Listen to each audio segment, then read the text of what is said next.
Okay, so I'm gonna show you what I mean by what I was trying to show somebody about the DTF powder, right?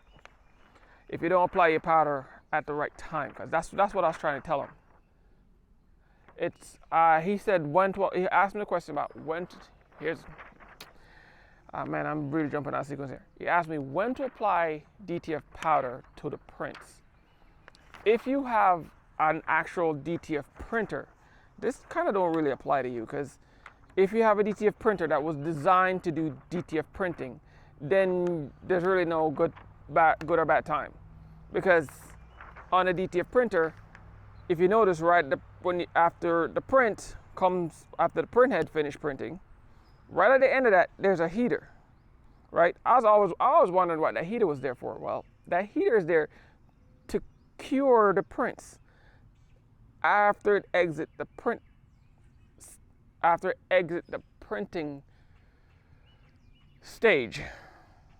I'm trying to get the words here. Like I said, I love words. Words hit me, right?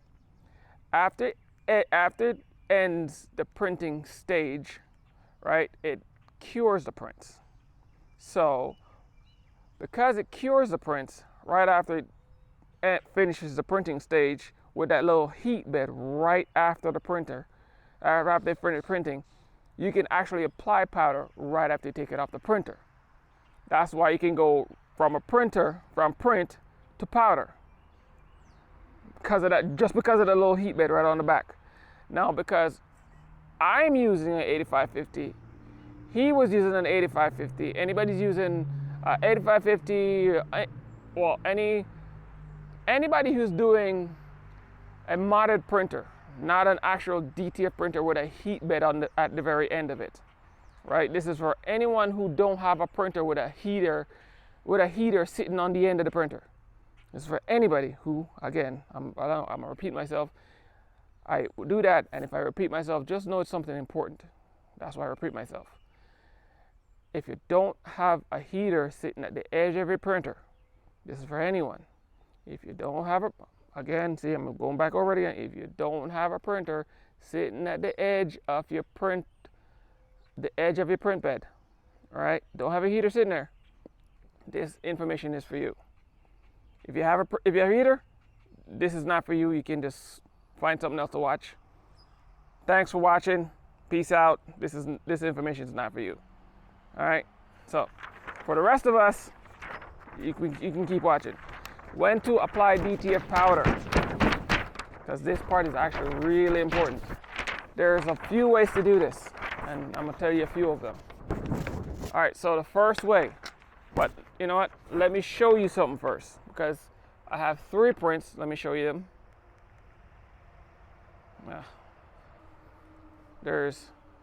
I have 3 prints here, one in my hand, right? There's 3 prints.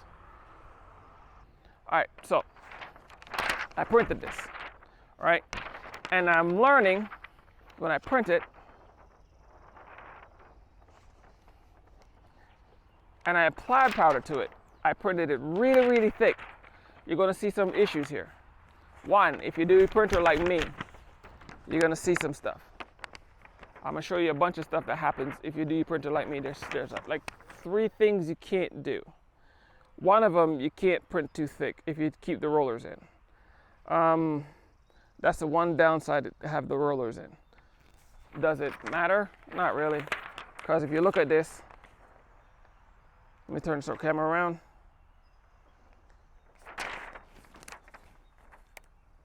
This one you can see it. I mean, you can't really see it, but I can see it. There, it's right there. It's like a little line. You can barely see it. Someone who's not looking for it will never see it. I've showed people and nobody ever seen it. It's just little streaks, but when I hold it up to the light, you'll see it. See them? Those are the roller streaks. And it's just because I'm experimenting again. All right, and I'm experimenting on how thick I can print with the rollers in here. That's why you see the roller streaks.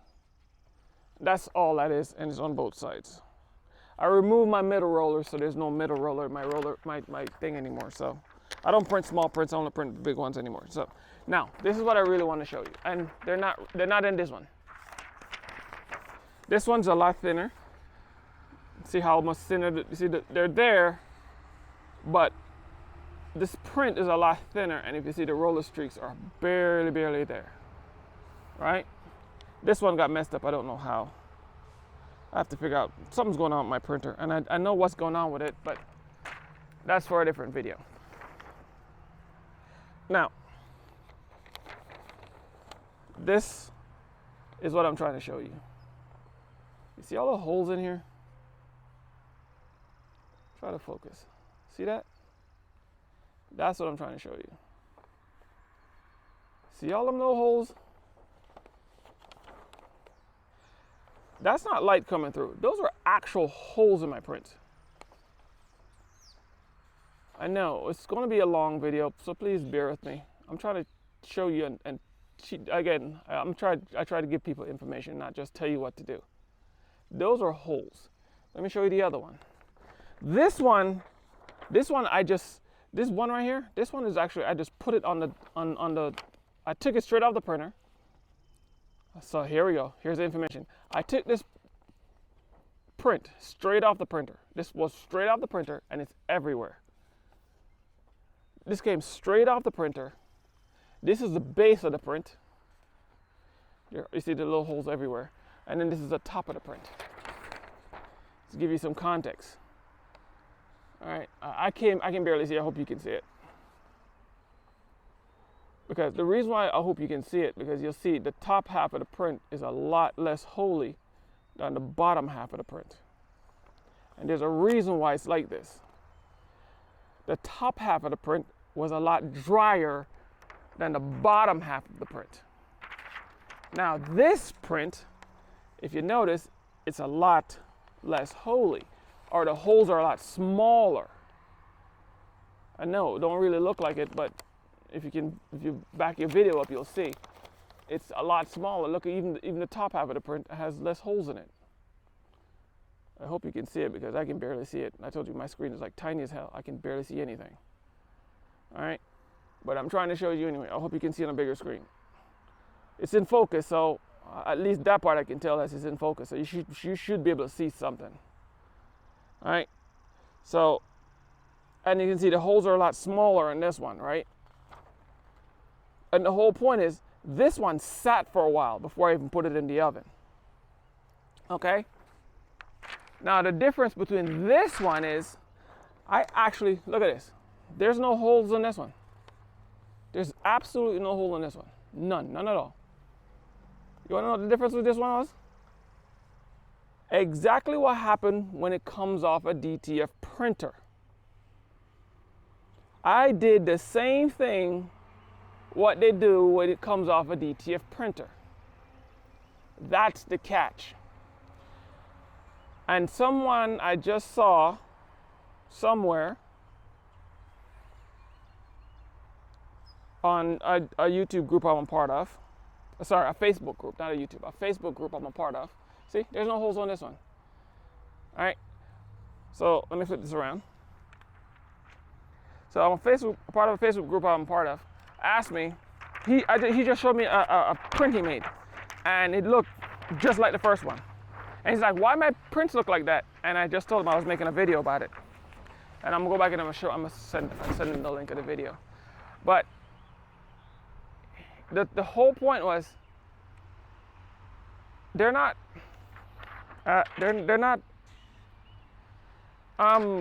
heat press issues. They're not nothing like, they're literally holes in your prints. I thought there were design defects, but no, there are actual holes in your prints.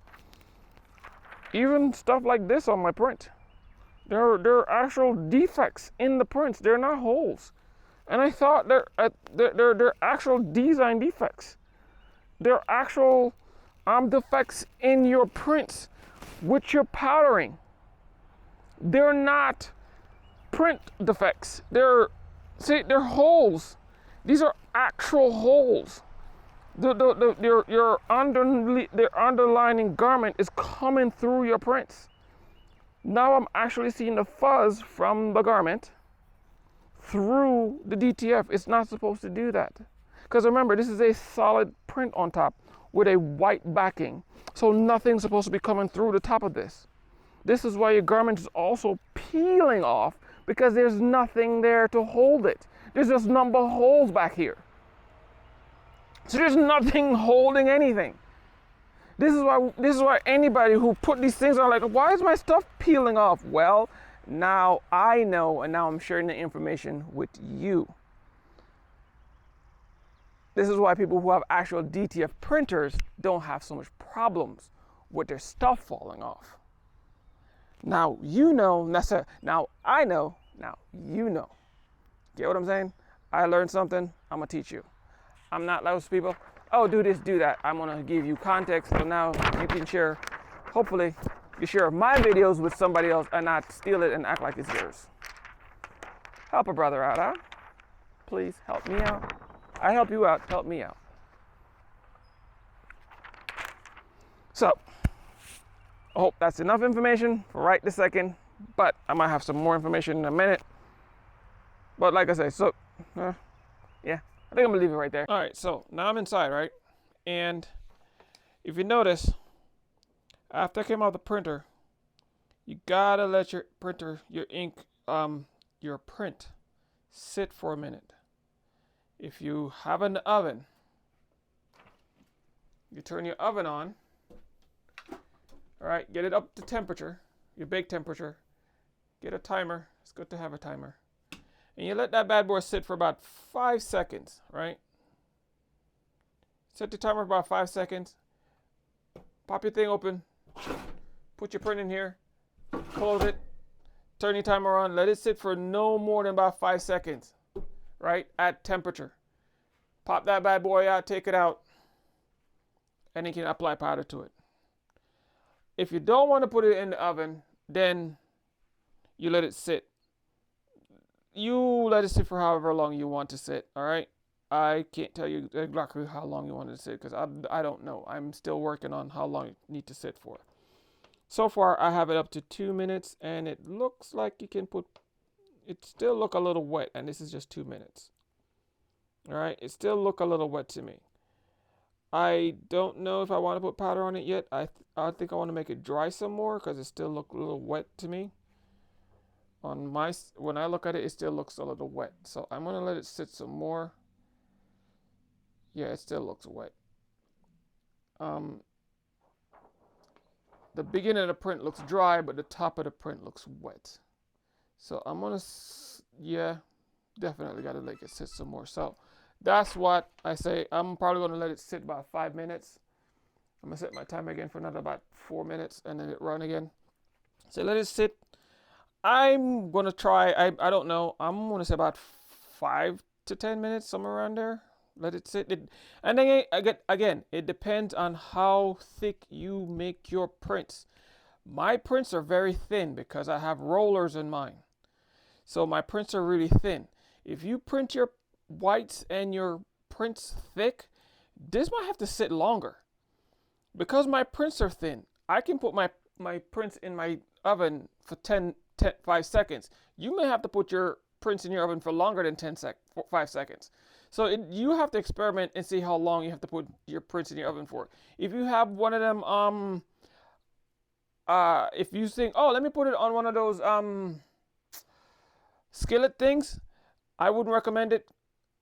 These things, I don't know how toxic this ink is once you heat it. I personally wouldn't do that. You can do that if you want to, but I would not recommend this thing heated. Okay, I don't recommend heating this powder. Oh, while I'm on the subject, vent, everything, anything DTF. Once you heat it, make sure you vent it. You see, it goes right out my window. Vent every ounce of this powder. Vent. I cannot stress this enough. Vent. In its powder form, it's not bad. In its powder form, it is not that toxic. This stuff is like, it's It's no different from using a heat gun. It's just the heat gun power. The heat gun. I'm gonna talk more about this eventually. This is like using those heat gun sticks. That's what this crap is. It's just a heat gun stick. But once you start to heat this stuff up, it gets toxic. Okay. You want to vent that the fumes, and it's the fumes that come off the stuff once you heat it get toxic. All right. So vent, vent, vent, vent, vent. I know I'm saying it a lot, but vent. All right. And that's pretty much what I'm gonna say about this. I'm gonna probably let this sit a little longer before I put powder on it. Yeah, it's still a little wet.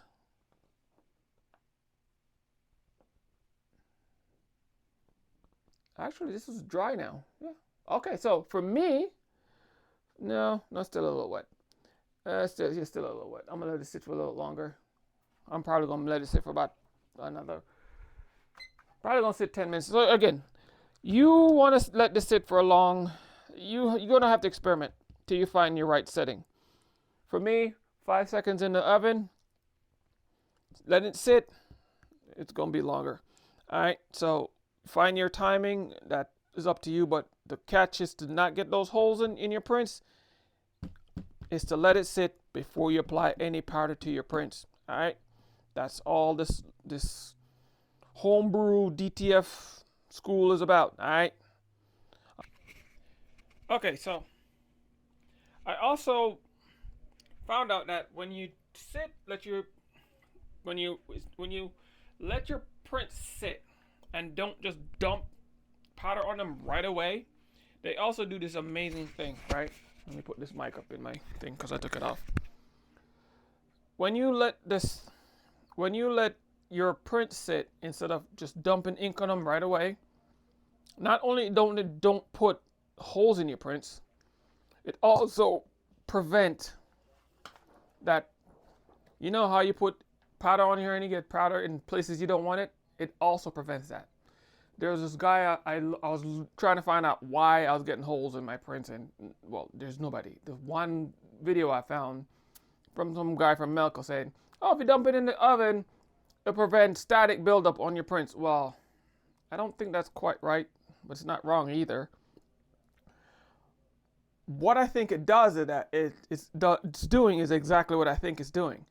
It is removing moisture, hence you put it in the oven. It's removing excess moisture from your sheet and your prints, so that when you put powder on it, there's nowhere for the powder to sit, so they probably think it's moisture. Sorry, you probably think it's static, but it's actually you're removing all the excess moisture, so the powder don't have anywhere to sit because the sheet is dry. There's no static here. And how can I improve that? I have a static mat. And I've tried this wet, dry in between, and there is no static on this sheet. So I know I know from trial and error that there's no static in the sheets to begin with from the Jump Street. All right, so it's not static you're removing from the sheet. All right, there is no static in my powder. So it's just straight up and down, just excess moisture removing. All right, from the sheets. That's why when you add it and you see powder everywhere else, it's just excess moisture on the sheets. So you're removing it. When you put it in the oven, you dry it off. So when you put powder on it, there's no moisture on the sheet, so the powder just slides right off. That's why you kind of want to put it in the oven first and then put powder on it versus just let it sit and then put powder on it. So your best option is to put it in the oven first, then put powder, not just have it sitting around and then put powder. So my recommendation would be oven, then powder, then bake. All right. So hopefully that helped somebody. All this information, hope it helps somebody. If it don't, well, I don't know what to tell you. But if you do, help me out again. Like I said before, help me out. Share the video. Help somebody else out. All right. Talk to you later.